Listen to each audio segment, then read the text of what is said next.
L'incident survenu lors de la dernière session du bureau du Parlement de la CEDEAO fait grand bruit et suscite de vifs débats. Une altercation entre des députés a marqué cette réunion, révélant des tensions sous-jacentes au sein de l'institution. Face à cette situation, le mouvement Freedom Togo, Mouvement de Libération Nationale, MLN, a publié un communiqué interpellant les chefs d'État et de gouvernement sur la nécessité d'une plus grande éthique dans le choix des représentants des États aux institutions communautaires.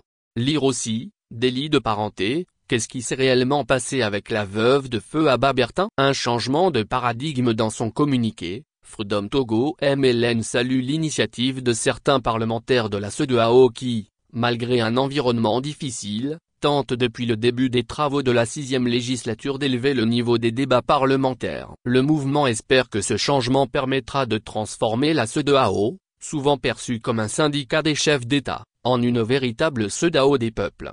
La position du bureau de la CEDEAO. Le bureau de la CEDEAO a exprimé sa désapprobation face aux excès-verbaux dirigés contre les chefs d'État. Cependant, Freedom Togo MLN déplore que les efforts pour réhabiliter le débat parlementaire, menés notamment par le député sénégalais Guy Marius Sagna, soient entravés par d'autres parlementaires proches des chefs d'État, dont la présence au Parlement de la CEDEAO constitue un flagrant conflit d'intérêts.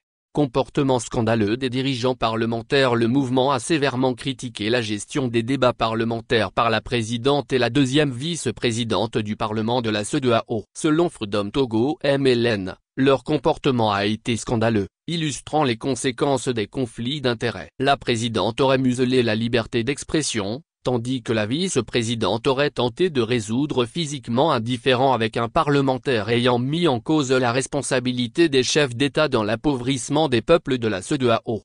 Lire aussi scandale à la direction des services techniques du district autonome du Grand Lomé, révélation de Ferdinand Aïté. Appel à l'éthique et à la réforme face à cette situation préoccupante. Freedom Togo MLN appelle instamment les instances de la CEDEAO, en particulier les chefs d'État et de gouvernement, à faire preuve d'éthique dans le choix de leurs représentants au sein des institutions communautaires. Le mouvement souligne la nécessité d'éviter de nommer des personnalités en potentiel conflit d'intérêts afin de restaurer la confiance des citoyens en la CEDEAO.